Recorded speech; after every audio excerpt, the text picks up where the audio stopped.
Welcome to the Rokman. Let me start again. Welcome to the Rokman podcast. Ben Gallagher, how are we doing? Hi Terry, how's it going? I'm very well, thank you. Same here, same here. So we had to get you on. So on your website, it describes you as 3 words: veteran, athlete, and explorer. And you were in the British Army, right? And you've just left last year. And in just 4 days' time, right? Am I getting this right? In 4 days' time, you were flying out to the Marathon des Sables. I am, yeah. Is that how you say it? Marathon des Sables or Marathon des Yeah, Sables? Marathon des Sables, that's it, yeah. So what's that challenge all about? What are you doing that for? So, yeah, rightly as you say, I sort of put myself into 3 categories: veteran, an athlete, and an explorer. And obviously we'll probably cover those a little bit more throughout the podcast. And you're right in saying in 4 days' time, I fly out to Morocco and I race in what's called the toughest foot race on earth.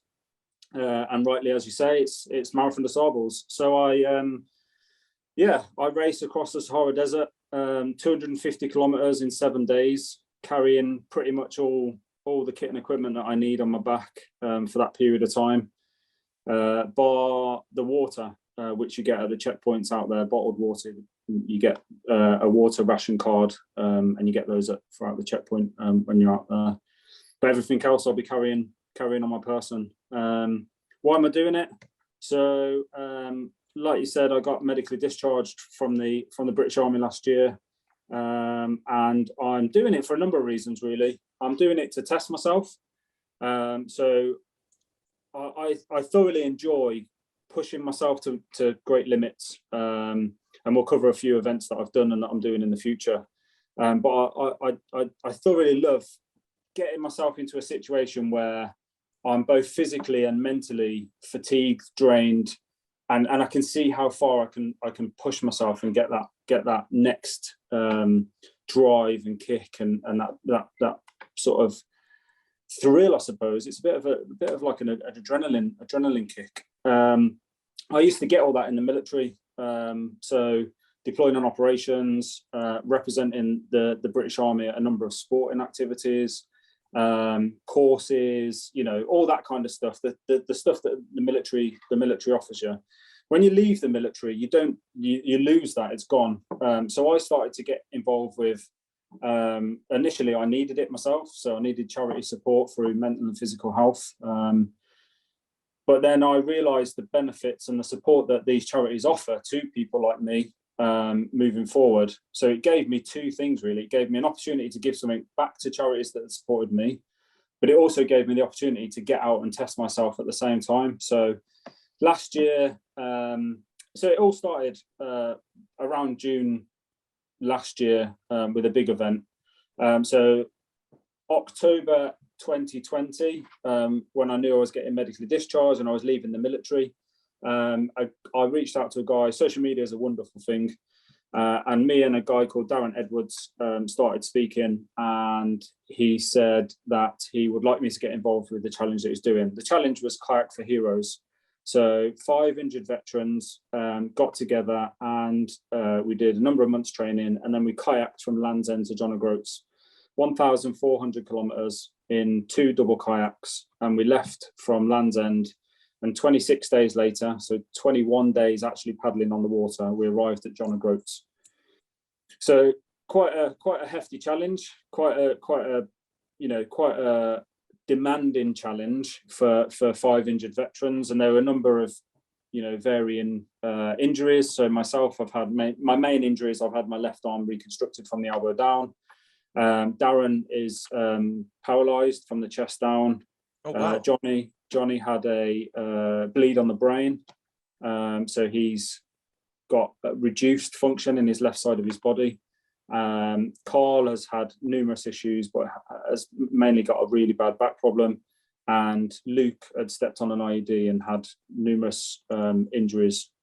These aren't trivial. These aren't trivial injuries. These are real life-changing injuries. Yeah, pretty life-changing, pretty strong. And I think that's what. So there was a number of things that brought us together. The fact that we were all injured and we all bounced off each other. We're all similar ages, like-minded and driven people. So, sorry, I also forgot to mention the the way we were connected in the first place was we all ski for the Armed Forces Para Snow team. So being on snow and being out, regardless of injury, there's just something that the mountains and the snow offers you. And we all got that connection through the Armed Forces Para Snow Sport team. So that's what brought us together initially. Then we all came together, did these training camps. Darren set up Kayak for Heroes, and then we went away in June last year and kayaked from Land's End to John O'Groats. So that then spurred on this thrill and drive for these challenges. So I then later on as we finished that challenge, like I said, pretty mean feat, 1,400 kilometers from Land's End to John O'Groats. We raised over £100,000 for the Armed Forces Para Snow Sport team. So £100,000. Yeah, we raised 116,000, I think it was, or £118,000 for charity, which was really cool. Oh man, well done. Yeah, that's a huge amount. Yeah, so when we finished that, there was just something that it gave us all. It gave us all a connection to like-minded people. So the banter, the drive, the push for each of us to test our injuries and be in an environment that's quite an uncomfortable environment. When you're out from the coastline, quite some K's out, you know, at one point I think we was on a crossing across a bay, and we were 70 kilometers out from land. So we literally, for 360 around us, we saw nothing apart from grey sky and blue water. Mm. So it's quite daunting, I'd imagine. Quite a daunting, challenging experience. So that then obviously spurred on the next challenge. What's next? So I reached out to Walking with the Wounded. So Walking with the Wounded are a really big military charity that really hone in on supporting veterans, their families, and they recently started supporting the National Health Service with the mental health program. So I was suffering at the time, and these challenges gave me something to focus on, because I'd lost that connection from the military. I'd lost what was next, where I was going, you know, what my future held. These gave me opportunities, something to look forward to, something to train for, as well as testing myself and then fundraising for charities that really support the military. Walking with the Wounded, we're doing the Walk of Oman. So the Grenadier Walk of Oman was initially a 400-kilometer trek across the Oman desert. There was 6 veterans pulling a trolley, and we were going to basically walk across the Oman desert to raise money for charity. Unfortunately, due to COVID and a number of other things changed, we walked from Wales. So we went up Penny Fan and we started at the bottom of Storey Arms at the red phone box, and we walked up Penny Fan. We did a really nice walk along there, and then headed down towards London. So the route had changed quite considerably from the heats of the Oman Desert to sunny Brecon Beacons on a cold start one morning back in October last year.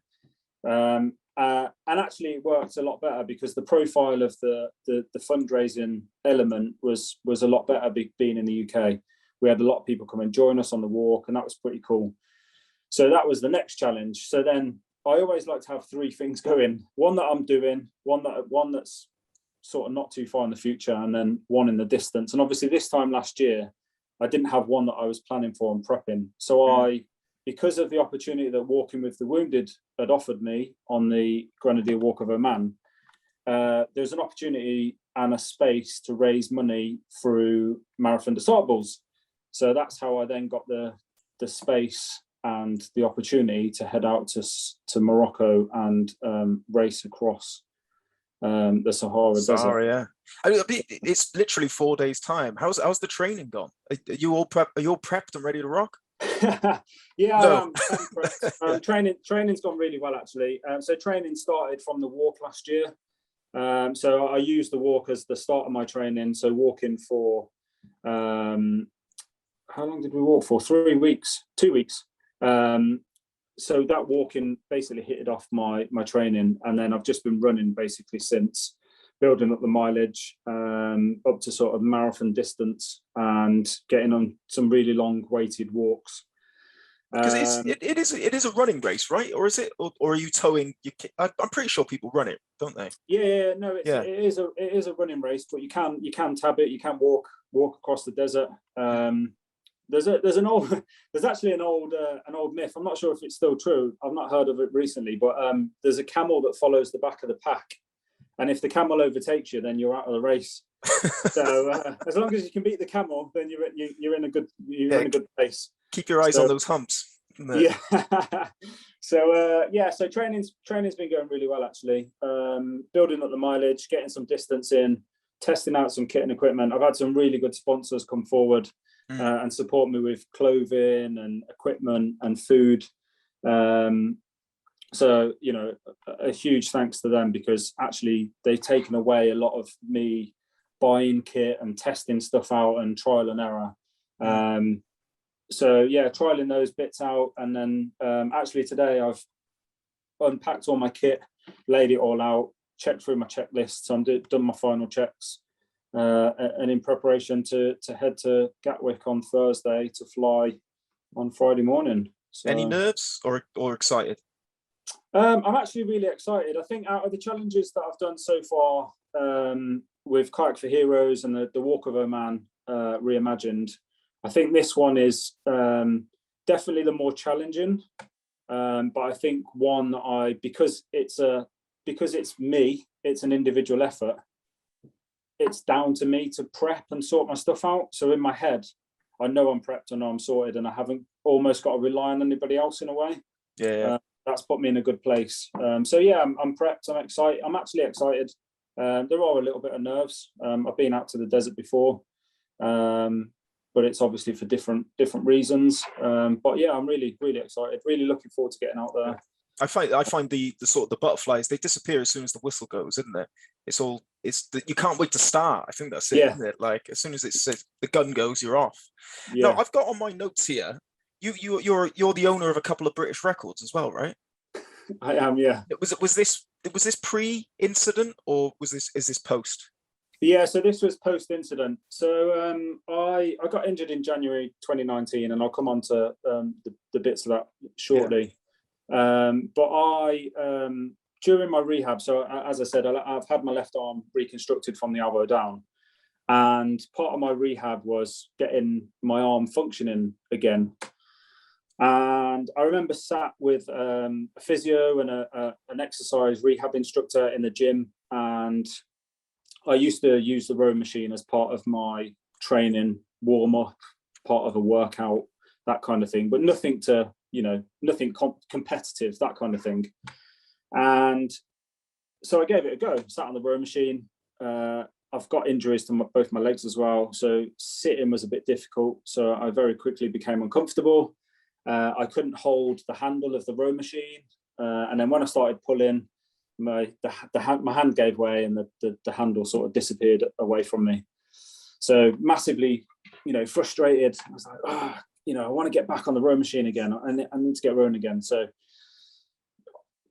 more and more visits to the gym, more rehab, more time spent frustrated on the row machine. But it gradually increased and got better. So 10 strokes turned into 100 meters. 100 meters turned into a few minutes turned into a kilometer, and then a kilometer turned into 2 kilometers, and I could comfortably then, without stopping, without letting go, without strapping my hand to the handle, I could then comfortably sit and row 2Ks again. It wasn't as pacey, as fast as I used to be able to do. So and then time passed, time went on, and through the Invictus Games Foundation, during lockdown, they sent out a opportunity for members of the Invictus Games Foundation to enter the British Rowing Indoor Championships.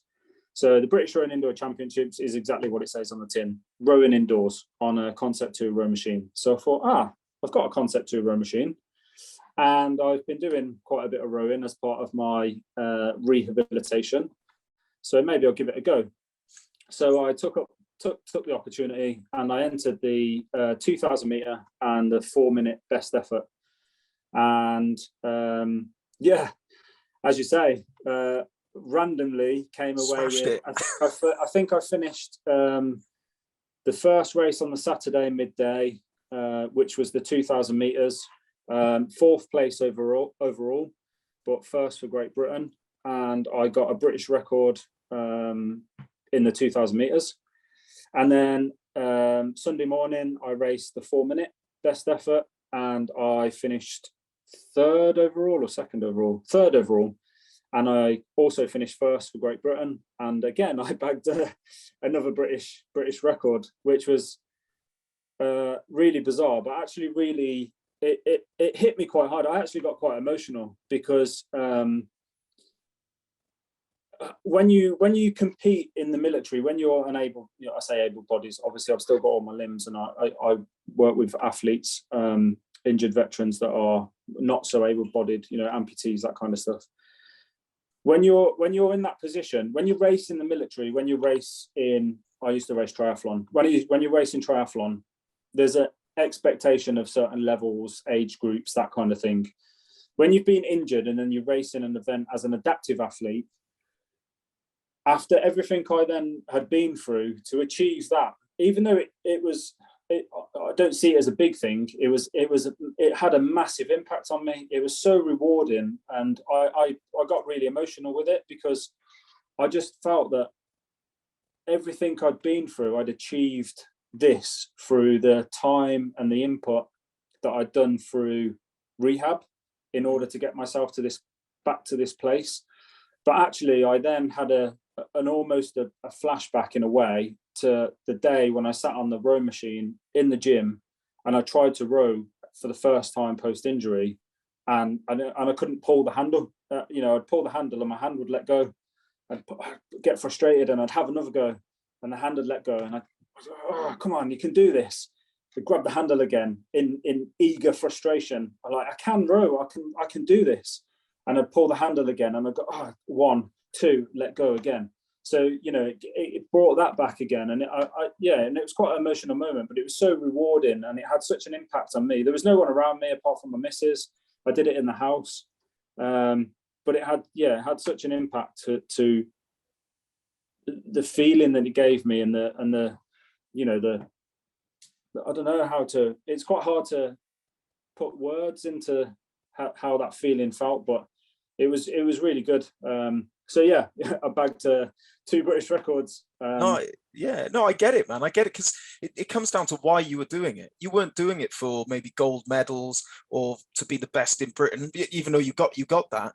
You were doing it for you, and got it represented with all that rehab. And it's funny you say that you thought back to that sort of first day when you couldn't grab the rowing handle. And I don't think people don't do that enough. They never look back to see how far they've come, because improvements are often done incrementally.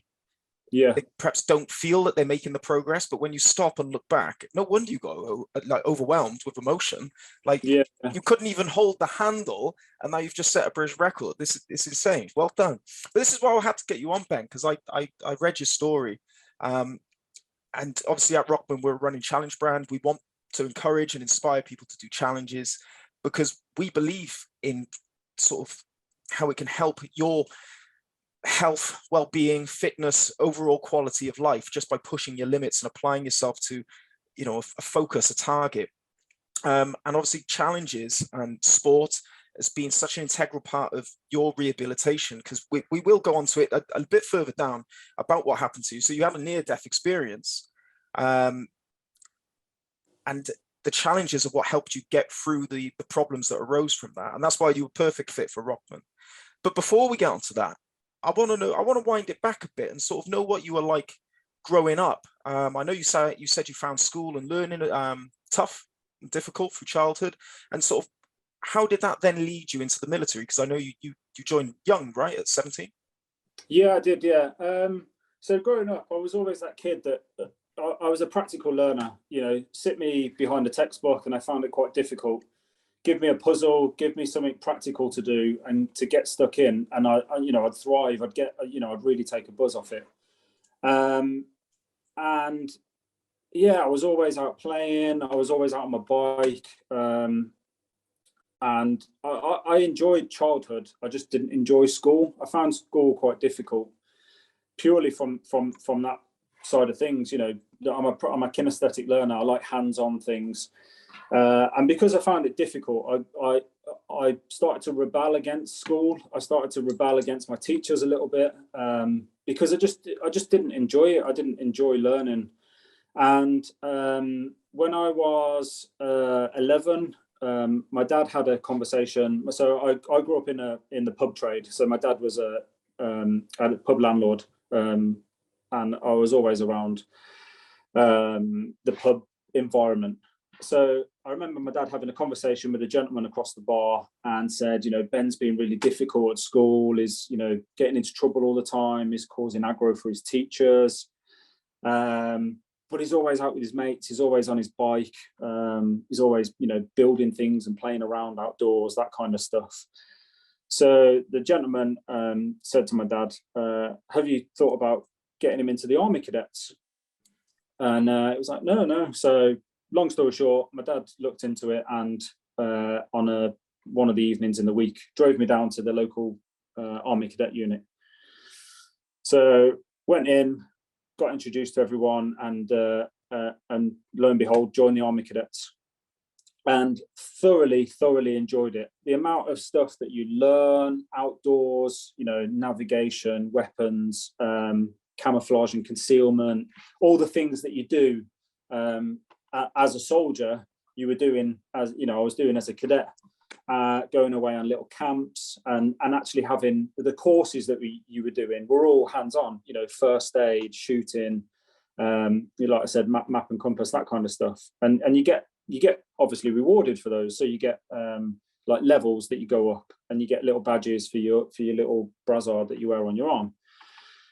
And I genuinely looked forward more to go into cadets 1 day a week than I did for 5 days at school, because I just could not stand school. I didn't enjoy it. I didn't like it. I found it difficult, and thoroughly thrived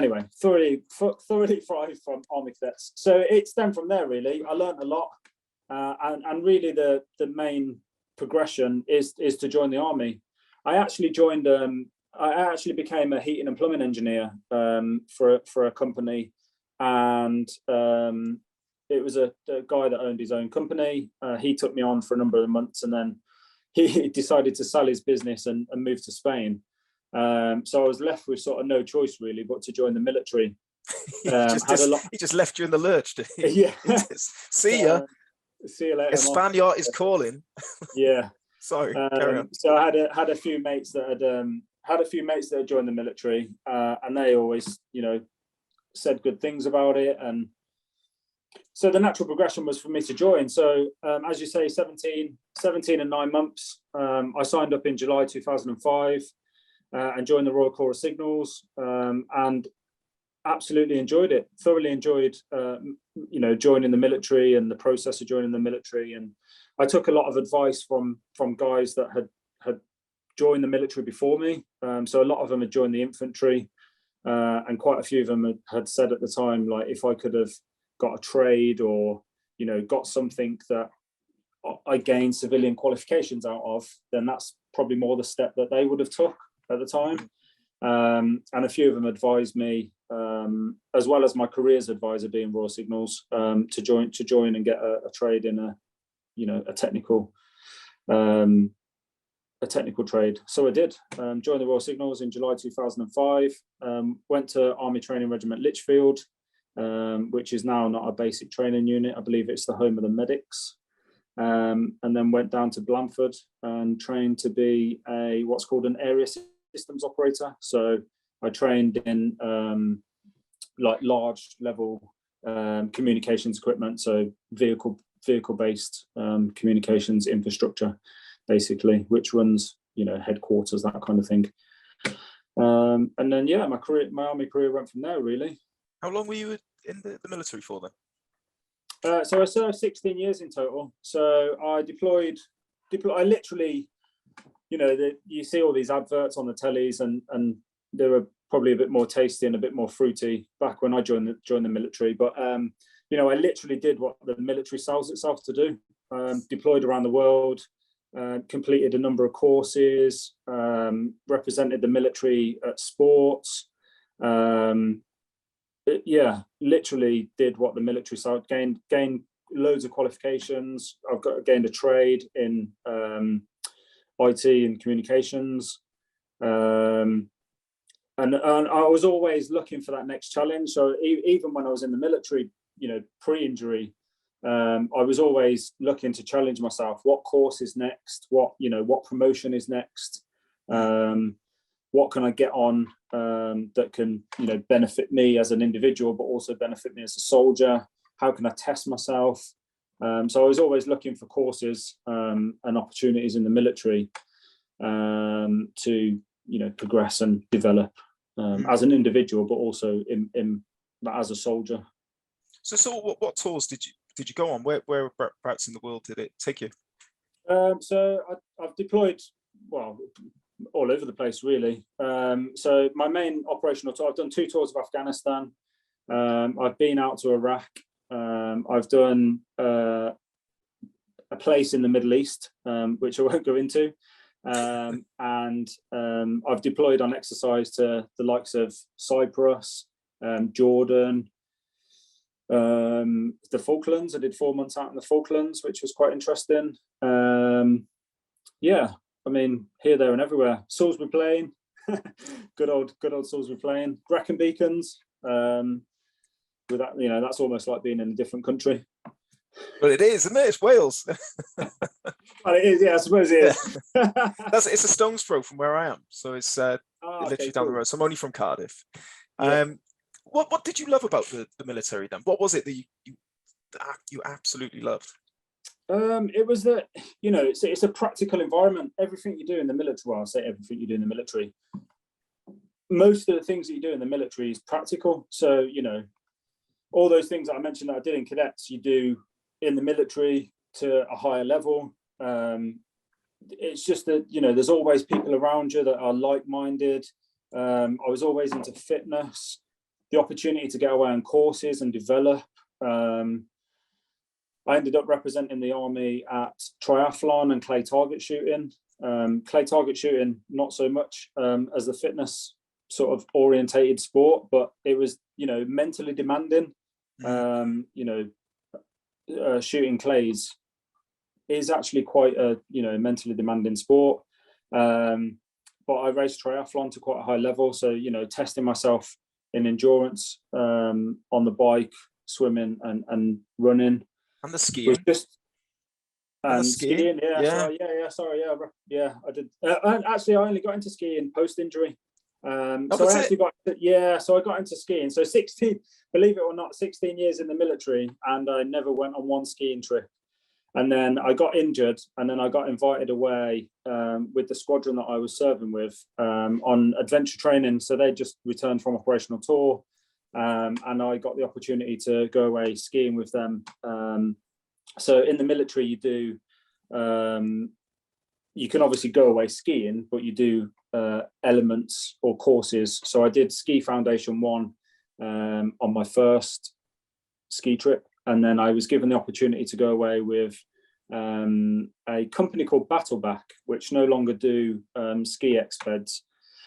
But Battleback is a company that takes injured veterans overseas and gets them into the snowy environment. And then through Battleback, I got introduced to the Armed Forces Para Snow Sport team and raced as a Nordic skier for Armed Forces Para Snow Sport team. So that's how that progression happened.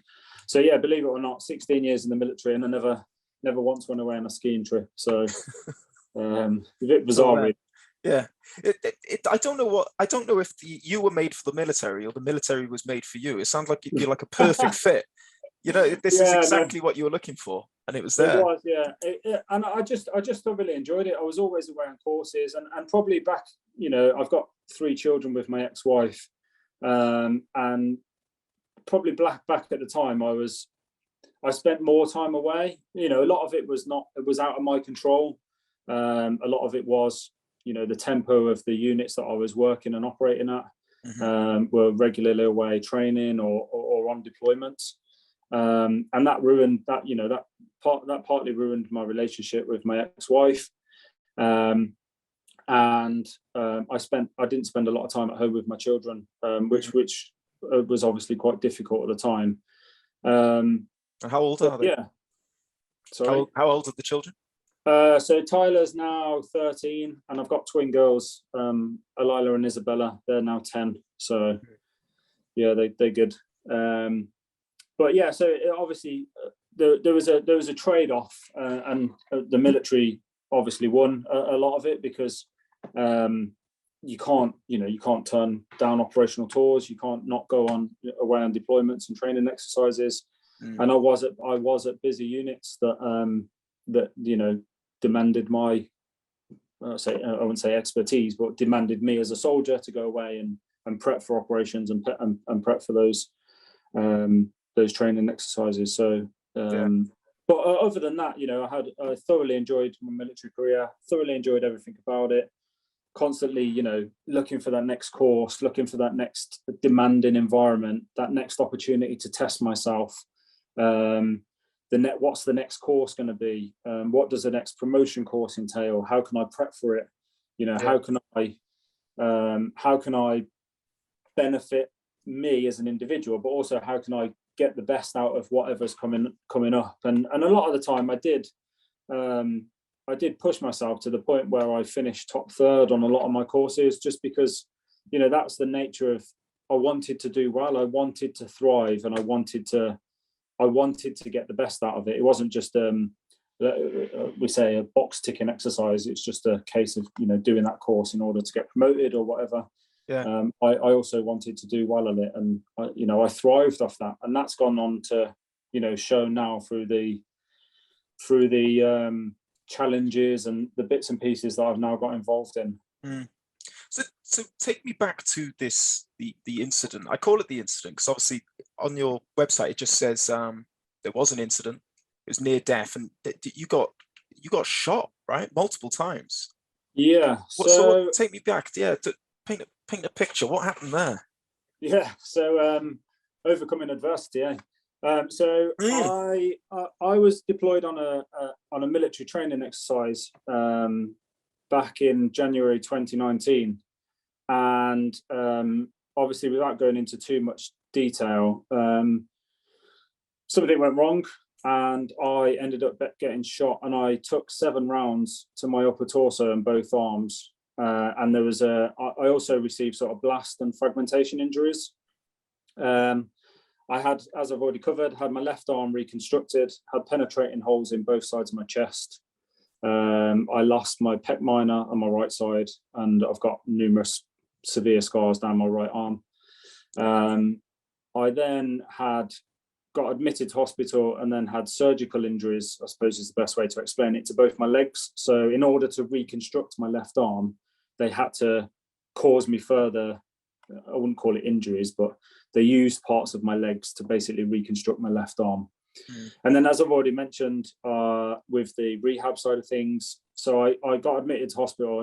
I had 5 major surgeries in hospital. The 5th one being the reconstruction of my left arm, which lasted over 12 hours, which was almost a week after my incident. I had 1 further surgery before I left hospital, which was just a regraft of my graft site on my right leg.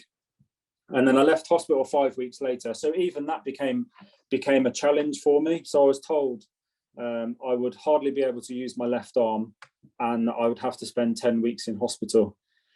I left hospital at 5 weeks with about 5% function in my left hand. So I could barely move my fingers. So my hand was sort of stuck in this sort of motion, and I could barely move my fingers. I've now got full functional movements. Yeah, wow, look at that. That's like a normal hand. Yeah, I've got about 60% function now in my hand. There are certain things I can't do with it, certain movements that I can't conduct.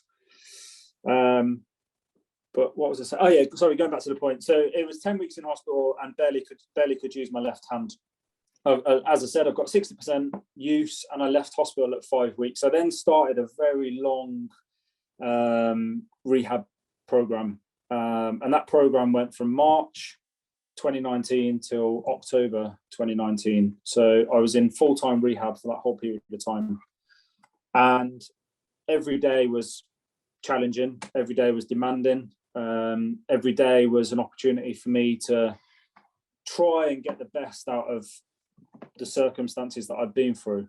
And actually, it wasn't the physical side of things that I found the hardest. That you could see them, I could feel them, I could interact with them. I could, my leg was sore, my arm was sore, my chest was sore, whatever that may be. There was a workaround. There was an opportunity to, massage it, relax it, take some pain relief, whatever it may be. Actually, the thing that hit me the hardest was the mental side of things. I was mentally broken for a number of reasons. So I was mentally broken because the fear of losing my job. I'd had such a good military career, I'd done so well. So there was a fear of losing my job. With a fear of losing my job, I had a fear of becoming homeless. So I thought that I was going to lose my job, I was going to leave the military, and then I was going to end up homeless.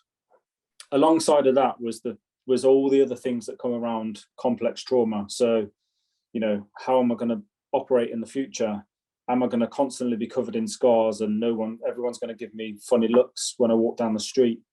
There was a number of other things that mentally broke me, but because you can't see it, because you can't almost control it, because you can't take something in theory to help with it there and then, that was the hardest thing for me. I'd often wake up in really bad sweats in the night.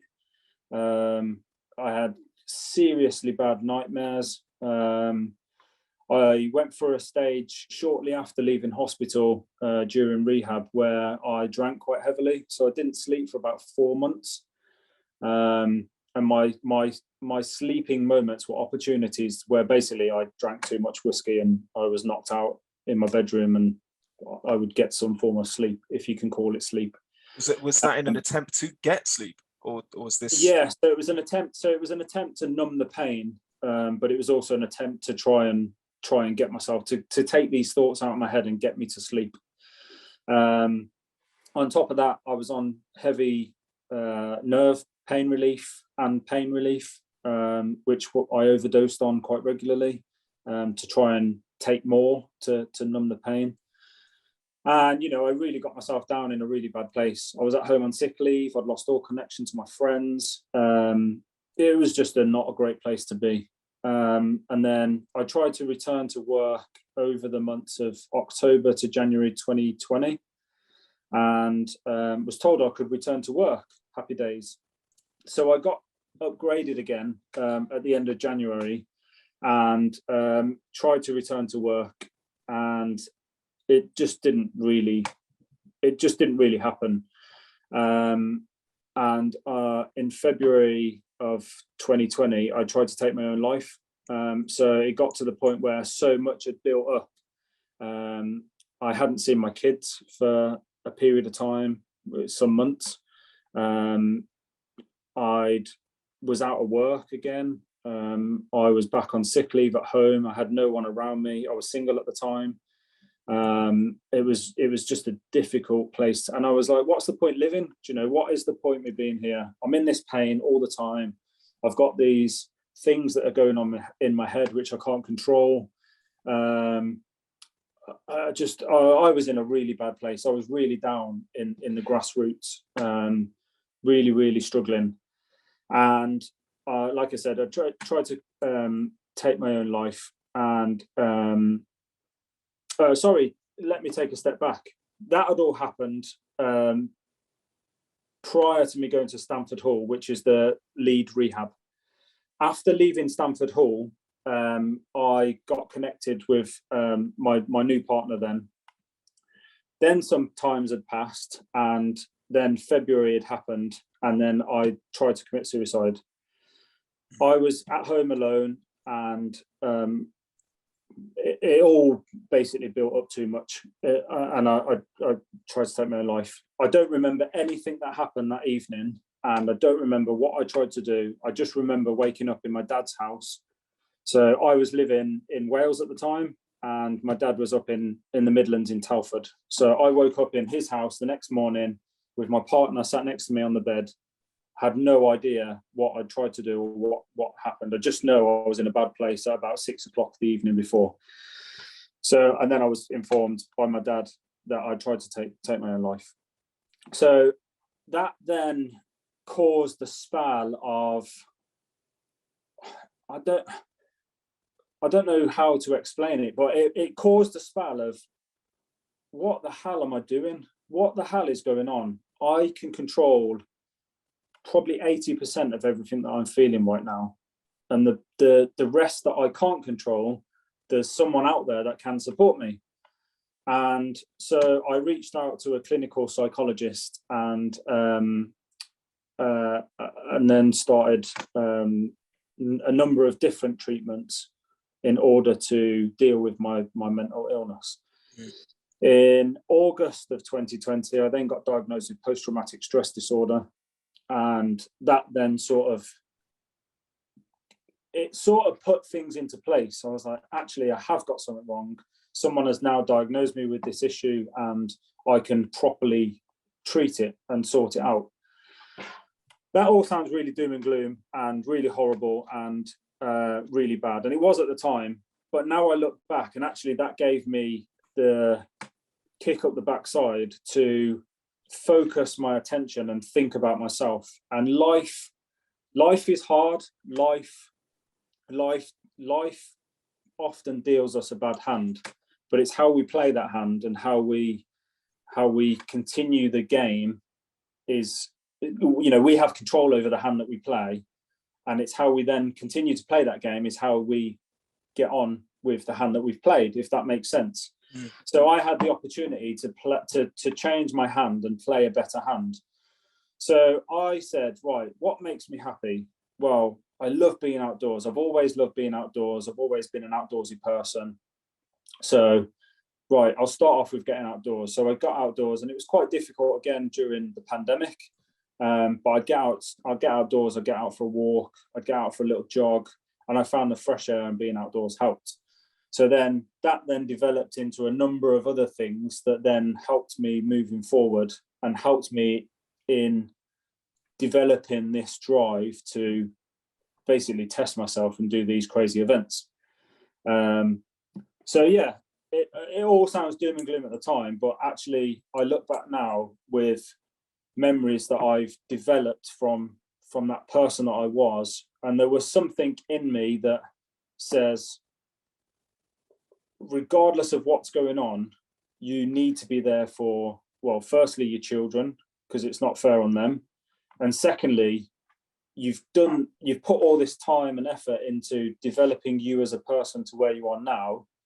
Don't let this incident get the better of you. And then, you're better than this as a person. So, there's a lot of things that people, and I do it when I've done a couple of keynote talks, and you talk through,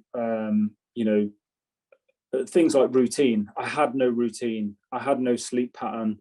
I wasn't eating good. I don't normally take medication, but I was high on a number of medication at the time.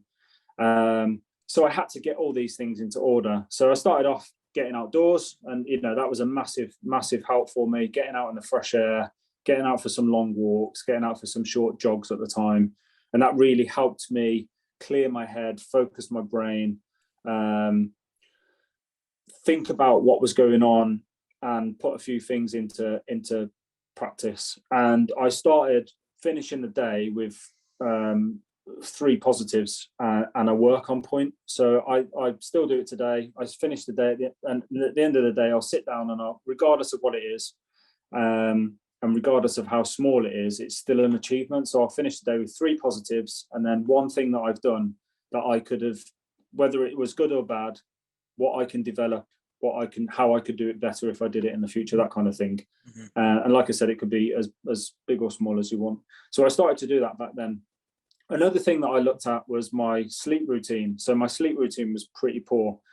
So I was living in a 2-bedroom flat, and I had a telly, a sofa, and the bed in my bedroom. So I would often sit and watch telly, or sit in bed and watch telly. So I could always see the TV from my bed. So sitting down with an occupational therapist, I rearranged my bedroom and came up with a sleep routine, which I still do today, almost 2.5 years post incident. So my sleep routine is by 10 o'clock, I start to wind down. So the lights go down. Yes, I may still be watching telly, but by 10:30, I have gone through a sort of a routine, a nighttime routine. So, things like getting changed into your pajamas, brushing your teeth, putting the washing up away, those things, that's something that takes you away from the telly for a period of time in preparation to go to bed. I'll then get into bed around 10:30, and then that's my wind down time then between 10:30 and 11 o'clock, where I'll read a book, or I'll just lie there and maybe listen to some relaxing music, or what a bit of I suppose it's called meditation, or a bit of meditation, and then I'd wind down to sleep, and then I'd be asleep by 11 o'clock, and then my alarm goes off at 7 o'clock every morning. So I've kept that routine going throughout.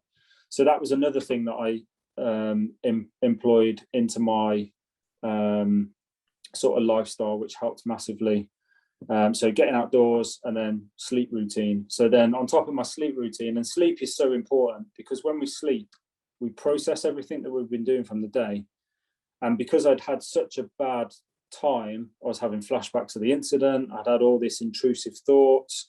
I'd had the suicidal ideations, and all that kind of stuff going through my head. By doing my daily routine, by doing my nighttime routine, and then getting a good night's sleep, I was putting all that to bed, and then my head was processing things properly, and then I was starting to feel better. On top of that, then I started to sort out my daytime routine. So I said, right, as a human being, we need to eat 3 to 4 decent meals a day. So I started to then improve on my daily routine. So eating 3 decent meals, breakfast, lunch, and dinner, or whichever part of the country you're from, it might be breakfast, dinner, and tea, or however you want to call them. Yeah. So I started to sort that routine out. So then my daytime routine became, 3 decent meals, healthy food, because I'd started to put weight with the medication that I was on. I'd always been fit and healthy. I then started to put weight on. Drinking heavily didn't help. So I started to let's eat properly. So I'd started to employ this healthy eating program of 3 meals a day and exercise. So I'd exercise. Exercise was difficult because I started to, during my rehab, I used to regularly train in the gym. So I was a physical training instructor and a personal trainer. But when I was injured, I started to associate the gym as rehab, not as me time and time to go and train. Also, with being injured, I couldn't train the way I did before. So I changed working with a psychologist. I then changed my mindset to be able to go to the gym and enjoy it again. So, that then became part of my routine. So you can see how all these small changes, actually, when I say small changes, they're small changes in their own right, but it's quite a big lifestyle change, but they all then manifested into this routine, basically. And that's what a lot of people get lost with, and they get thrown off kilter because their routine changes and varies day in, day out, and they lose that process to process things properly over nighttime when they sleep. To get a good night's sleep is vitally important. Then they might be on the road all day, so they don't eat properly, they don't eat healthy, they don't get the opportunity to train. So yeah, you can see how that has a knock-on effect for a normal daily routine, and that had a massive knock-on effect for me because I was injured, I was at home on sick leave, not knowing what was next, not knowing where I was going, physically and mentally broken. So I had to put these things into place to keep me focused and driven, and on the straight and narrow. Sorry, I just spoke. That's fine. Yeah, no, you crack on. But it sounds like it was really important. This routine was sustainable as well. You're not giving yourself you're not setting yourself up for failure, because as you said, if you fail at the routine, that's when you're going to break, and you're going to do something that's counterintuitive to your progress. And people, as you say, they do underestimate this. They are little changes, but it's a compounded interest over a long period of time. Sustain that for a long period of time. You can move mountains, man. You know, you can really change lives. Yeah. How important was the support around you? Because it sounded like before or after your incident, you didn't have this support network, but then as you got back into things, did you have people around you to sort of to guide you, or was this mostly sort of like an independent journey that you went on? No, so a lot of it was independent, because, you know, I found it difficult interacting with, when I was going on into work to have rehab. All the guys around me were still busy, you know, working and deploying and doing military stuff. So that was hard for me, because that's what I should have been doing. So I found that quite difficult. My partner, so I met my partner in September 2020, and we connected like a house on fire. We just got on so well. We had so much in common, and she was just constantly there for me and a constant support element. And the more we spent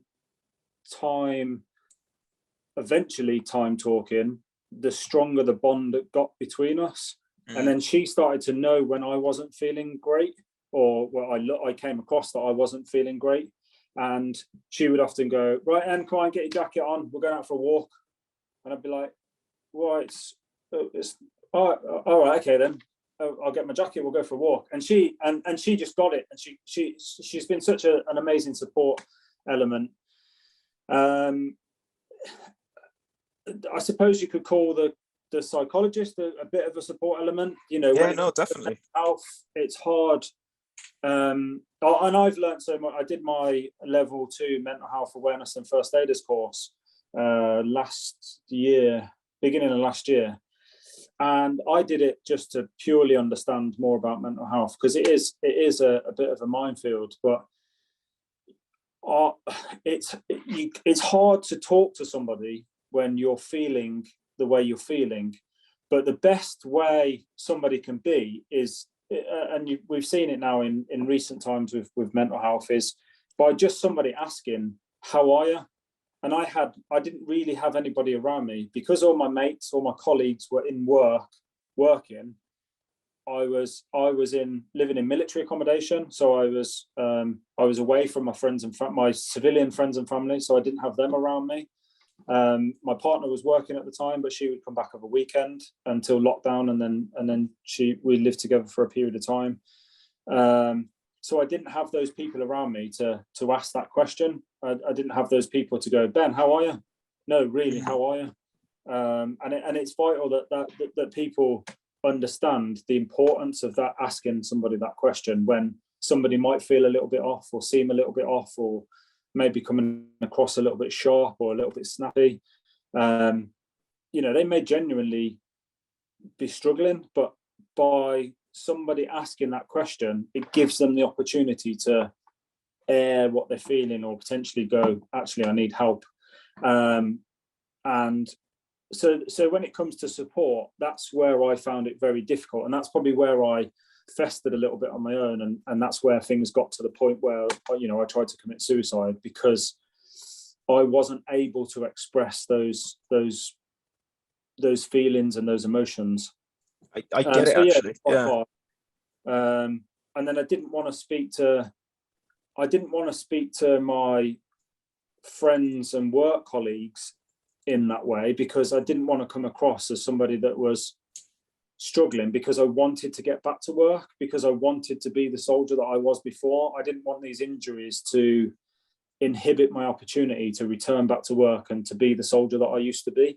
So that was quite difficult. Is that like a pride thing? It was a pride, a sense of what I'd achieved in the military. Also a sense of that I was sort of blinkered in the way that I wanted to tell them what I wanted them to hear, because I wanted to return to work. I didn't want to get medically discharged. I didn't want to leave the military. So yeah, that was quite hard. Yes. So, yeah. It's interesting you were talking about the routine, because being a military man, you would assume that you live and breathe routine. right? Yeah, that's what I think. That's the other thing that I found quite difficult, is that you're so used to this military routine, daily, weekly, monthly, almost yearly. You know what you're doing on a yearly basis. You know where you know what's going, you know what's coming up, you know what courses are next, you know what you've got to achieve. You've always got people around you to go and do stuff with. You've always got challenges to look forward to. When all that stops, it stops. You're like, well, what's next? I've got no one telling me where I need to be at what time, we're carrying what kit. I don't know what courses I've got coming up next. I don't know what next challenge is. I don't know where I'm going. Sorry, camera just went off. It's fine. I can still hear you. It's fine. I don't know what you don't know what's coming up next, so it is quite difficult. And because I'd lost all of that, it was quite hard. Yeah, well, I mean, what I liken it to, I know it's nothing like your experiences, and I always say this, but when people leave school, they're a lot like that. It's they lose this regimen, and especially with PE and physical education, they don't have an outlet to exercise anymore, and then it's like a slow burner over 10 years. That's when you find people end up cracking or having a breakdown because of this. They lose that structure. I always say, like, idle thumbs are the devil's playthings. If you've got nothing keeping you focused, keeping you busy, that's when you can be left alone with your own thoughts, and it can sometimes go quite badly, especially when you're suffering with something like PTSD. If you're left to your own devices, it's not a good place, I guess. No, it isn't. And I think that's where these challenges have come from. The challenges give me sense of purpose. They give me opportunity. And regardless of whether they're team-based challenges or individual challenges, they still give me the same kick, the same drive. They replace something that I've lost from the military, because they give me something to look forward to. As part of the training, it gives me routine. And then it gives me a sense of reward and achievement once I've completed it, both for myself and then for the fundraising that I've gone on to do, but also for the other people that's gone on to help as well moving forward. So, even just by, like I said earlier, I've given a couple of keynote talks about resilience and overcoming adversity. And the amount of people that sort of come up to you afterwards or reach out to you via social media afterwards and go, do you know that one thing you said about sleep routine? It's made a massive difference in my lifestyle. Or do you know that one thing you said about just put 20 minutes aside just to do some sort of physical exercise? I've done it for the last 6 weeks and it's had a massive impact on me. I feel so much better. Or even just down to so prepping your food to go to work. There's so many people go to work and maybe buy lunch out, or it can get quite expensive. So that's one of the implications that it has. But also, you're then often rushing in your hour's lunch break to go and find some food or whatever. If you take some time to do meal prep for the week, or the night before you want to prep something for the day for your lunch the next day, that's rewarding in itself, because you're taking the time to prep your own food. So you're choosing what you want to eat. You're then giving yourself more time during your lunch break because your food is there, it's to hand. You're also happy with what you're eating because you've took the time to prep, and there's a bit of sense of pride behind it. So it's those little things that have a knock-on effect. So there was someone that said, I said about eating routine and pattern, and they said, well, I started to make my own food for lunchtime and I just feel so much better. I've got more time at lunchtime, so I feel like I'm having a lunch break. I'm not rushed around so much. And I enjoy what I'm eating now because I know what I'm eating because I've prepped it the night before. So that's had a massive impact on that person just by taking some time to prepare their lunch the next day. So it's about, you're in control at the end of the day. This often gives up before your body. So physical events, but actually by training this and by implementing things into your daily routine and your lifestyle and the way you go about things, actually this can be a very, very strong mechanism to how you live life. And near-death experience. Life is too short, and why burn yourself out by being in a, I'm talking bigger picture here now, but why burn yourself out being in a job that you don't enjoy, that you're reluctant to get up in the morning, to go to work, to conduct whatever you're doing? You then has a knock-on effect with your routine, eating, sleeping, physical exercise, when actually you could probably be in a job where, I've known a couple of people that have left jobs earning a fairly decent amount, and they've taken a job that pays them less but gives them such more reward and benefit, and massively improve their mental health, because they've taken the opportunity to make that change, and it's put them in a better position, and actually they feel better being in a job where life is not all about money at the end of the day, and they're now in a job where they earn less money, but actually they're so much more happier because they get to sleep better, they get a better sleep routine, they get to spend more time with the family, they get to conduct exercise every day. I know a gentleman that swapped his job from an office-based job to being a walk leader. So he takes groups out hiking and hill walking. He's also a mental health practitioner. So he gets to talk to people and implement those things into their lifestyle. And that's massively rewarding for him. So yeah, it's all about those things that you can implement and connect. And you only have to change one thing over a few weeks and then put something else into practice, and before you know it, your life has changed dramatically, and you're so much more happier and so much more better off. Yeah, I mean, it's not rocket science either. It's just doing the basics, but basics really well. Yeah. I suppose what this consistency, or if you are changing it incrementally, just changing by 1% every day, doing it consistently and having the routine, because some people will always say, oh, I don't like routine, it's too restrictive. But who is it? There's that American military man. He says, discipline equals freedom. Who's that guy? Do you know him? He's like David Goggins.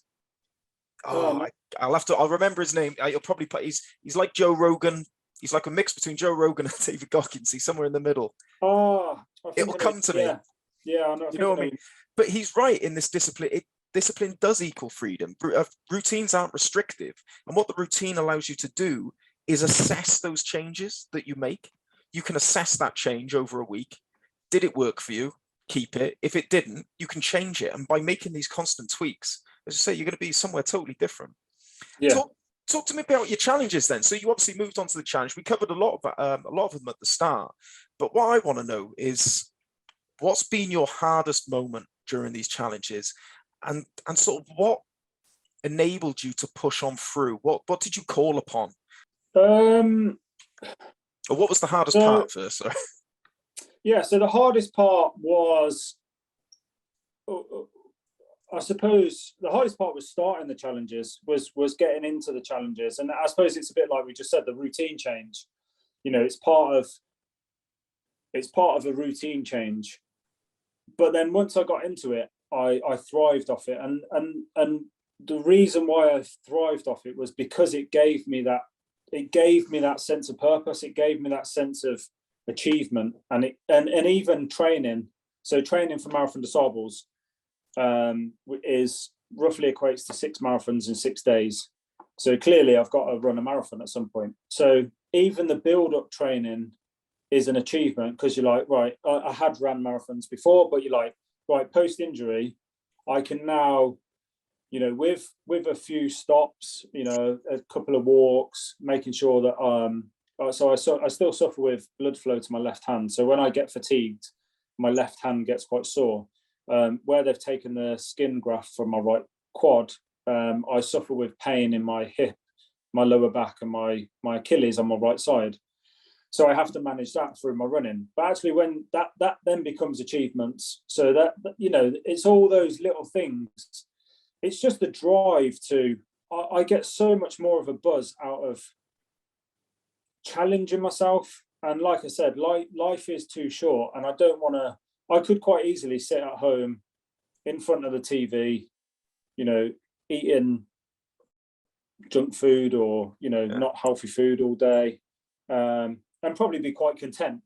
But that's not the life I want to live. That's not the life that I feel I've achieved something from. I want to live a life where I've challenged and tested myself. I've pushed the boundaries. I've proved to others that I can do it, and ultimately proved to myself post-injury that I'm still as strong and physically and mentally fit as I was when I served in the military. And and a lot of it, you know, most of the stuff that I'm doing, all the stuff that I've done post-injury is for charity. So you see where that money goes. Like I said, the Kayak for Heroes trip that we did last year, that connection came from me going on a ski trip with Battleback. Battleback introduced me to the Armed Forces Para Snowsport team. The Armed Forces Para Snowsport team, the freedom that you get on the snow is phenomenal. And when you see, you know, neural patients that can hardly walk and talk, and they're stood up on skis skiing on the snow, is phenomenal. That then connected me to Darren. Darren then started Kayak for Heroes. Kayak for Heroes then gave me the opportunity to give something back to the Armed Forces Para Snowsport team by fundraising. So that was a massively rewarding process. It's the same, the opportunity that I got through Walking with the Wounded. Walking with the Wounded supported me through my mental health. They then gave me the opportunity to do the Grenadier Walk of Oman, which then got reimagined in the UK. So it was still something to focus on, something to train towards, something to help others in the team, like-minded military veterans, injured veterans to talk to. Then also from the fundraising side of things, I think the team raised 150 odd thousand for that walk. That then put money into Walking with the Wounded, you know, pot to help support veterans moving forward, and the support that they offer for transition courses, mental health programs, counselling, that kind of stuff. And it also helps their families.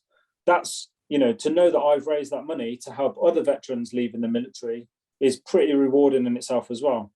But alongside all of that, I then get to test myself and to go out to these environments. It's all right, my battery's dying. Go out to these environments and test myself, and it's hugely rewarding. So yeah, I get a buzz off it. So yeah, that gives me a massive thrill and a massive drive, because I see the rewarding side of things, raising money, supporting other veterans.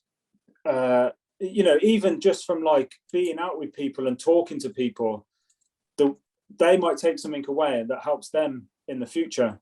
But also, it's just an opportunity to test myself, and then that's where then for me to give something back, because Walking with the Wounded, the Grenadier Walk of Oman wasn't a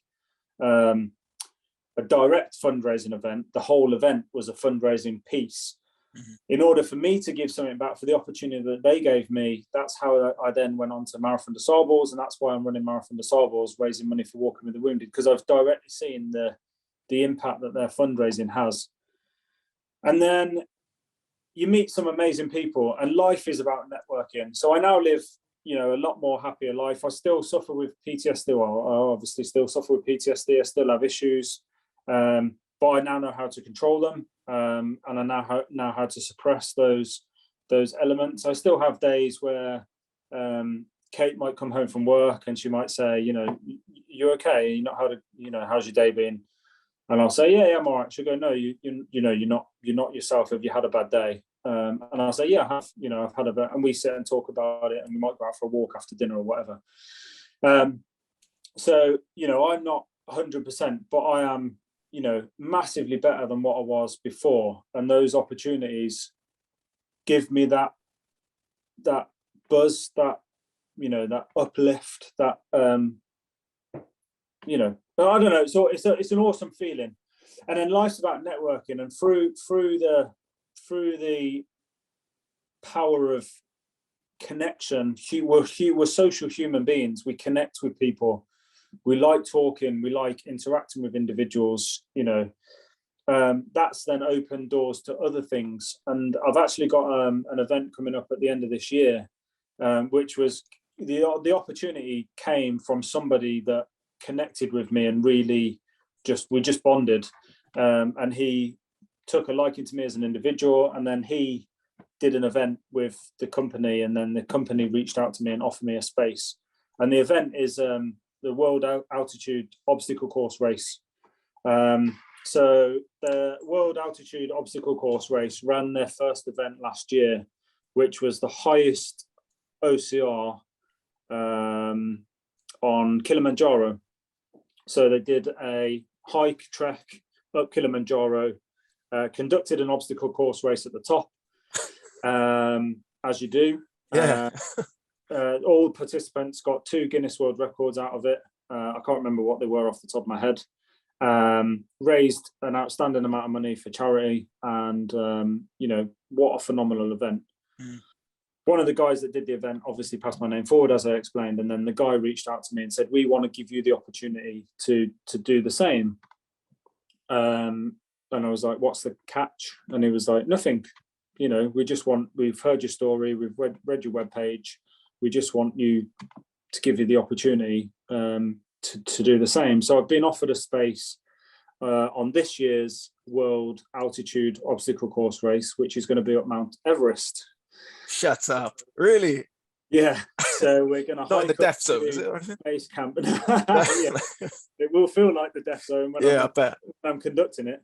But so what an amazing opportunity. So we will be hiking up to base camp. We'll then go from base camp to I can't remember the name of the place off the top of my head, but we'll trek up to there. We'll conduct an obstacle course race, which I believe again has got 2 Guinness World Records attached to it.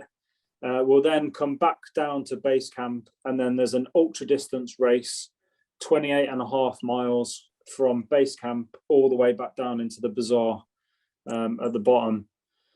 And wow, sounds awesome. What an opportunity.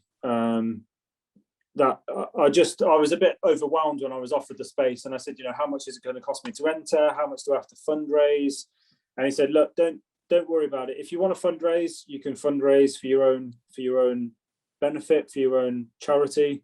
And he said, don't worry about the entry fee. The entry fee is normally £6,500. And he said, we'll offer you the space for free. However, I think part of it is my story attachment to it, and the opportunity to be with other people, share my story with other people. And actually I didn't realize, but obstacle course racing is becoming an Olympic sport. So actually, yeah, so from 2028, obstacle course racing will be an Olympic sport. So like any other sport, you have to have completed 2 championships in that sport in order to qualify to go forward for the Olympics. So there was also an opportunity that came from that. So there may be an opportunity where I can compete in 2 championships prior to the 2028 Olympics, and then race in obstacle course racing, which will be amazing. Would that be the Olympics or the Paralympics? No, the Olympics. Yeah, the Olympics. Yeah. So I was gonna race as a para athlete, as an impaired athlete, but I'm gonna give Everest a go and see how I get on. And actually, if I do all right, then I'm gonna enter as a fully able-bodied athlete, which will be phenomenal.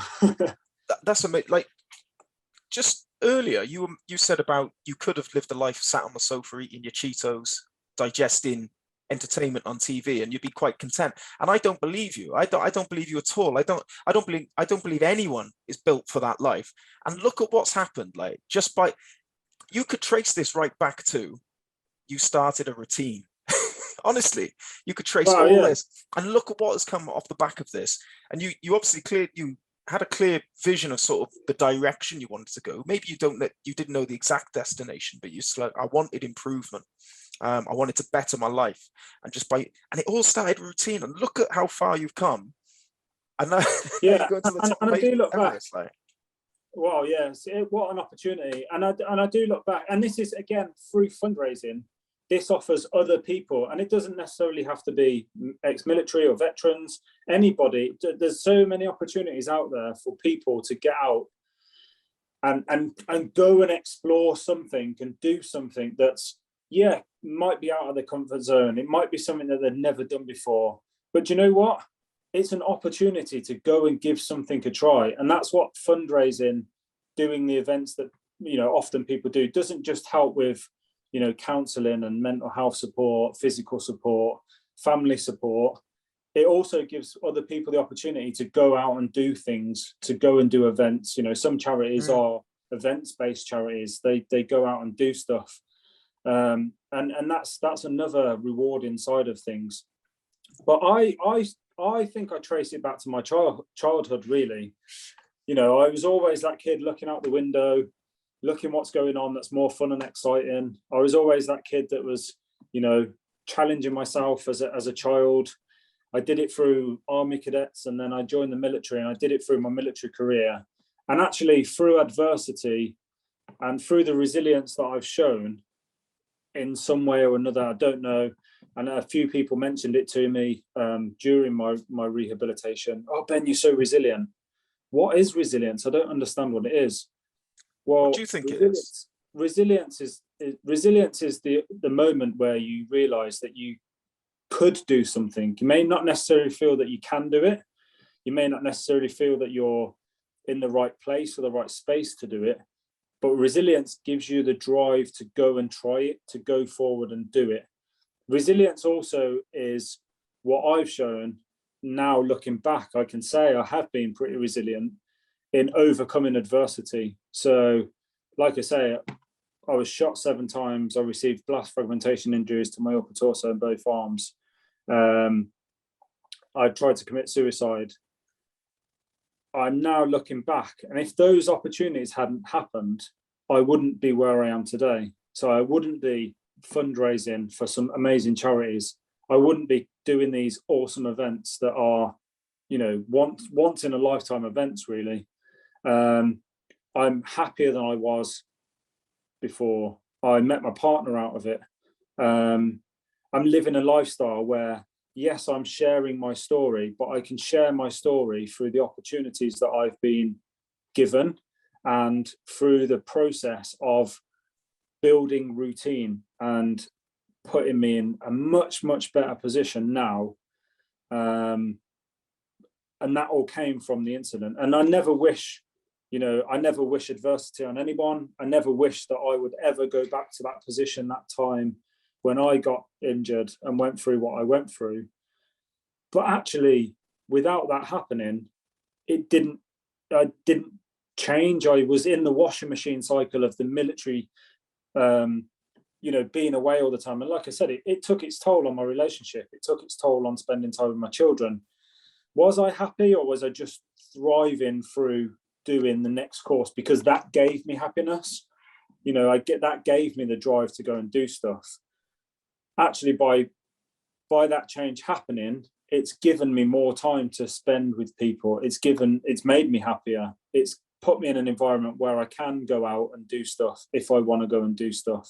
I can go out and, do course. I've just finished a nutrition coaching course, for instance. It's given me the opportunity to do that and develop little bits on the side, as well as working and enjoying a job that I work in a technical role. So using my military experience in satellite communications. So I work in a very dynamic environment. The company's got satellites in space, which is pretty cool. But I then get the opportunity to go and do these events, to fundraise, to talk to people, to interact with people that have experienced adversity, to interact with people that may not necessarily have been through adversity, but have been through difficult times. Adversity doesn't just impact the individual, it impacts the family and friends around them. So they might have been close to somebody that's, let's say, been through something similar to me, or something, let's say a car accident, and they've been severely injured physically and mentally. Their partner, their best friend, their close relative may have also been potentially as mentally as affected as they have, but it's had more of effect on them because they're getting rehab, they're going through a recovery process, they've got access to mental health support, but they might not have. So they might have, it may affect them more, is what I'm trying to say. So they may not directly have had an adverse event, a life-changing event, but they might be directly, connected to someone that has. And by sharing my story, they go, well, yeah, I've not been through that, but actually if I change this, that would help the person that's been through adversity, but also will help me deal with the mental frustrations, the mental issues that I'm having moving forward. So it has a bigger knock-on effect. So yeah, I live by the saying, life is too short, and life is too short. Opportunities are there. Time passes. Once time is gone, time is gone.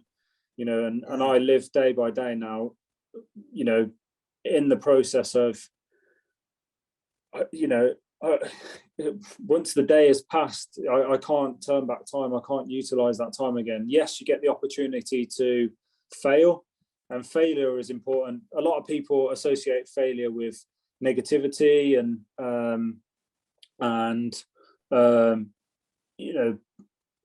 bad emotions, and it's not good for you and all this. Actually, failure is really important for everyone.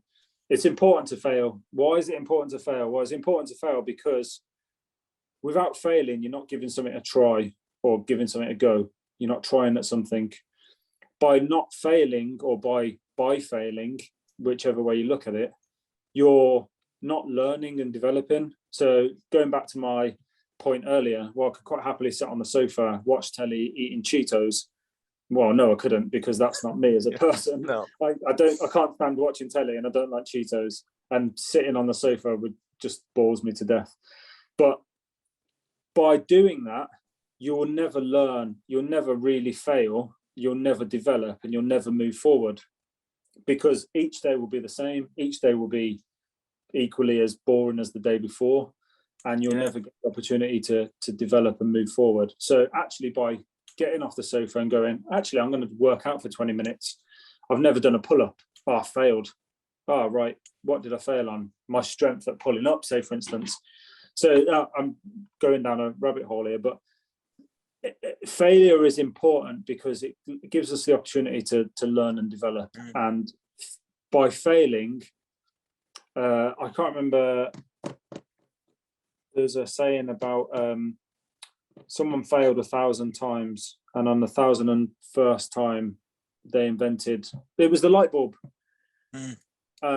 So the 1,000 failures, the 1,001st was the light bulb was invented. So by failing those 1,000 times, that was the development phase of the light bulb. And that's the same for us as individuals. We fail and fail and fail and fail. Actually, at some point, you're going to get to the point where you will succeed, which is great. But by succeeding is not succeeding in life. It's not succeeding and being this great individual. Actually, by succeeding just is another step to that progression into developing and moving on to the next thing. And there's three, I like to live, I say, I'm a lot happier, I'm in a lot better place. I like to live now by, a lot of people go, oh, you shouldn't look at the past. The past is in the past, it's gone now. Should always look to the future and well, actually, no, you should live for today. And actually, by looking back at the past, you learn so much from where you've been. And if you took time to, write down things that you've been through, situations that you've been in that have been difficult, adversity that you've encountered, and write some notes on how they affected you, how you could have done it differently. If it happened again, what you'd do differently, how you develop, how you'd move forward. You'd learn so much from the past that would mean the day that you live, the moment that you live in today, would be so much better and then that would aid preparing for the future. And actually, by preparing for the future, by using today, by preparing for the future, you can then use today to develop set routine and look forward to things that you've got coming up. It gives you that look forward, it gives you that drive, that opportunity, it gives you that, that routine ultimately. So I always say to people, learn from the past, live for today, and plan for the future, because that's what life should be about. You should always learn from things that you've done, things that you've been involved in, things that you can develop from, opportunities where you failed. Live for today, because ultimately now is the opportunity to make those changes and develop for the future and plan for things coming up. I'm interested, after everything you've learned through all your experiences, what do you believe the number one golden rule is then to live a happy, fulfilled life? What's the number one? What's the number one? I don't know. Would it be something as simple as routine? Yeah, I say or live or don't turn down opportunity. Yeah. A lot of people don't. I suppose through everything that I've done post-injury has all been through opportunity. I suppose routine is massively important for you as a person. So even by sitting on the sofa watching telly, eating my Cheetos, there's probably some form of routine behind that. I've got to go to bed at some point, whether I might be sleeping on the couch, but I've got to wake up. I've got to go and get my Cheetos out of the cupboard. I've got to turn the telly on at some point. There's some form of routine there, but it's probably not a very good one. What I'm trying to say is you don't have to be doing what I'm doing to have a good routine. So nail down your routine. That's important to you as an individual. By exploring opportunity, by getting out of the comfort zone and exploring opportunities is what gives you that drive, that opportunity. I don't know, it's weird to explain, but it's a really good question. It's the zone of growth, I guess, isn't it? The growth mindset. Routine. But I suppose routine is the most important. Routine for everyone. If everyone could narrow down the routine by sleeping, it doesn't have to be 8 hours, but sleeping in a good routine. And there's always, people go, there's not enough time in the day. Well, there is, because it comes down to routine. By sorting out your routine will give you that opportunity. And you're not asking people to run a marathon every day, do 4 hours of exercise. All you need to be doing is 20 minutes. The endorphins that are released through 20 minutes of exercise, physical exercise, just is phenomenal. And that's then what has a massive impact. So I'd say routine is super important, and exploring opportunity is probably a close second. You spoke about failure earlier, and obviously that there's a fear of failure that can stop people exploring opportunities or taking new things on. And I wanted to share that the saying that I like is it's not win or lose, it's win or learn. And through every failure is just a learning experience to learn to do it better. Rokman had our first physical stall at a live event on the weekend. And I took my brother to help me, and he said, "Oh, what do you want to come out of today?" I said, "Fred, I'm going to fall on my ass. I want it to fail, because it was our first one." I was like, "I'm welcoming failure because then I can learn for the next one." And I think if people take that mindset into their everyday life and just embrace failure to a certain extent, let's see what happens. Because what's the worst that can happen, right? I was literally just going to say exactly the same. What is the worst that can happen from failure? Well, you might get a bit emotional. Might get a sweat on. You might not achieve. You might not achieve what you set out to achieve. Hey, that's failure. So what you're going to do, you're going to learn from it, and then when you go at it again, then you're better prepared, and you're in a better you're in a better place because you've given it a go already. Mm. I totally get. I'd happily challenge anyone that would say, I can't give that a go because I'm scared of failure, because of the outcome might be too. What is the worst that could happen? Half the time, it's never as bad. Even if they did fail, it's never as bad as they thought in their head as well. Do you ever do any cold water swimming or anything like that? Yeah. And do you remember the first time you ever did it? Like the anxiety you felt, and then you get in, and you're like, oh, it's not actually that bad, right? Yeah. No, it is. It's true. Yeah, I've just learned to paraglide. Is there anything you don't do? I don't know. I'm starting kite surfing soon as well. So, so I used to parachute in the military, and I obviously lost that through leaving the military. And somebody said to me, I was actually chatting to my partner's best friend's partner, who's a paragliding instructor. He used to do a lot of skydiving, so we had a connection with the parachuting side of things. And he said, we was chatting about flying. So he said, why don't you give paragliding a go? And I was like, well, it's not quite the same, is it? I know, like, actually jumping out of it, again, it comes down to getting out of your comfort zone. A lot of people will never jump out of an aeroplane because they're scared of, I don't know what they're scared of. Some people think they're just going to fall and hit the floor. I said, well, yeah, I said, it's not the same as parachuting. I said, leaving an aeroplane, you're in full control, you've got your parachute, you've got a reserve. So, it's actually a really safe sport. Not a lot can go wrong. So he said, well, have a go at paragliding. I was like, whoa, it's a bit dangerous, isn't it? Because you're taking off from the ground and, you could collide in the air and other bits and pieces. No, it's fine. It's very similar to parachuting. So I was a bit apprehensive at the time. He said, look, I'll take you up in a tandem and then you can get a feel for it and then go from there. And I was like, yeah, but that's not the same. You're in control. And, and he was like, look, give it a go. So I remember going up with him on a Sunday. By the Tuesday of the following week, I'd signed up to my paragliding course and I was ready to go. I was like, what's the worst that could happen? I'm going to learn. I'm going to have instruction of how to fly and how to paraglide. And I actually passed my exam 2 weeks ago and qualified as a paraglider. So, Jesus, that was so quick. 7 days, I think it took me. Oh, wow. So I was actually out paragliding lunchtime today. Pretty cool. So yeah, that's taking it to, learning something new, and that's another thing with failure is learn something new. I always say to people, by failing you learn and develop, but also by getting out your comfort zone, you're learning about yourself. But what also helps that is learn something new.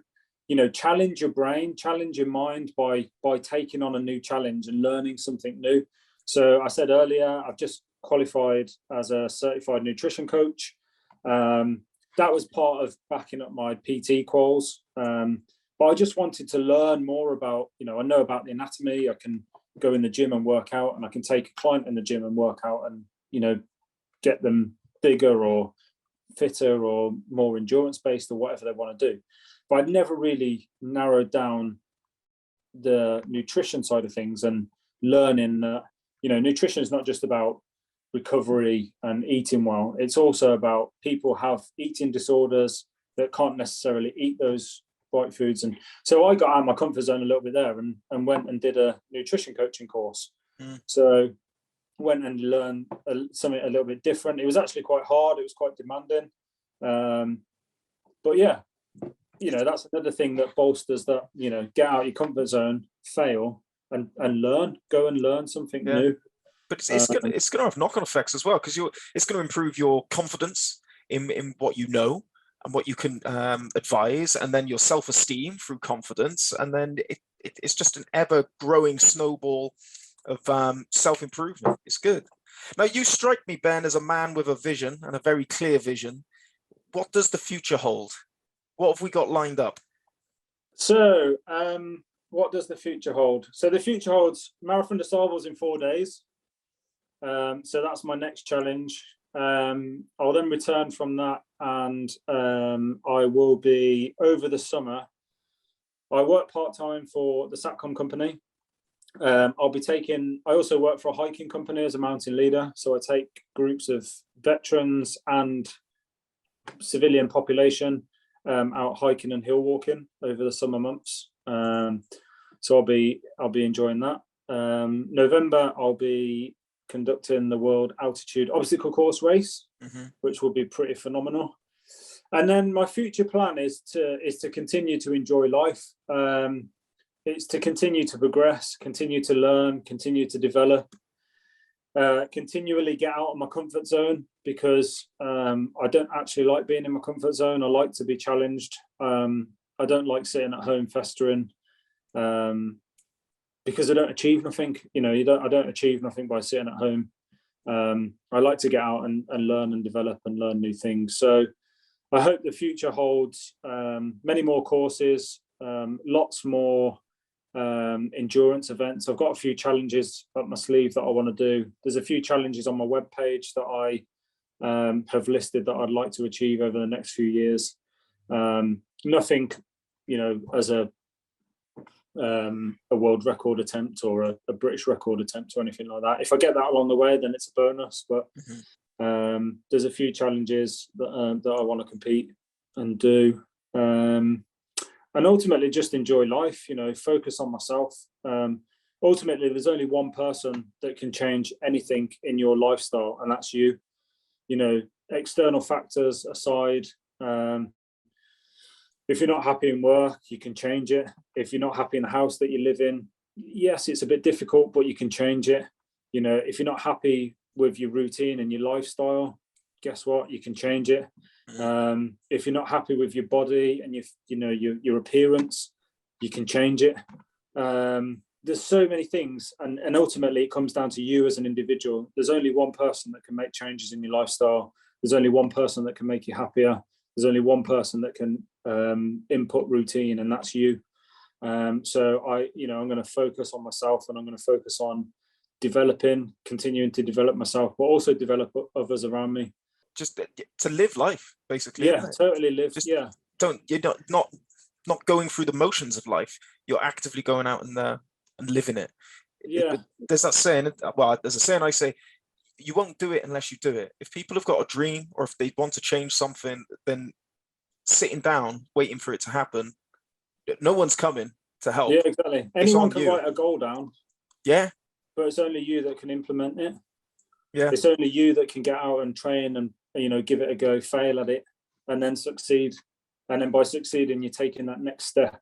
Succeeding doesn't just mean that's it, you're done, you've got to the top. Succeeding is a step. So by succeeding at something, let's say easiest one to go is running, right? By succeeding, I've couch to 5K, tick, done. I've run 5K. I've got off the couch and I can run 5K. I've succeeded in my goal. My goal I wrote down was to run 5K. Well, that's not it. You don't just sit back down on the couch and go, yeah, I've done 5K. Cheers, easy. Next one is 10K.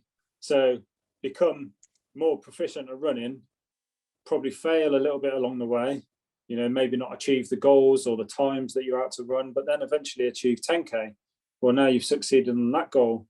So next one is to go out and do maybe a half marathon, then progress to a marathon or an ultra distance run, or a trail run, or whatever it may be. There's that it's just a stepping stone, and ultimately that's what life is about. Life is a game, and like I said earlier, you get played a hand, and if you've got a crap hand, play the game.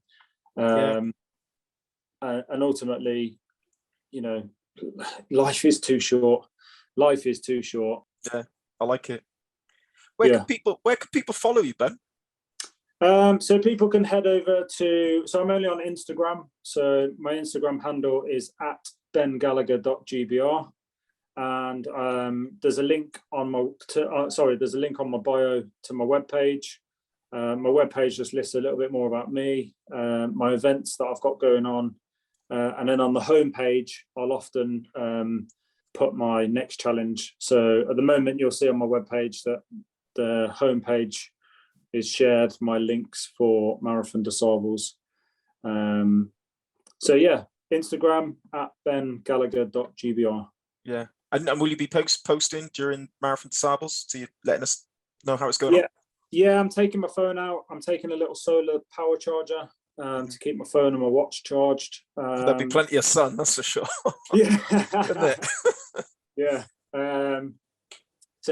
So I'll be thoroughly recharged. Yeah.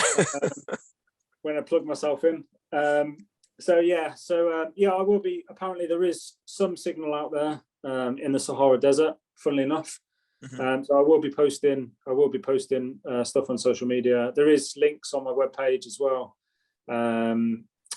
to the MDS Live profile, which they'll be sharing stuff on our behalf as well. Awesome.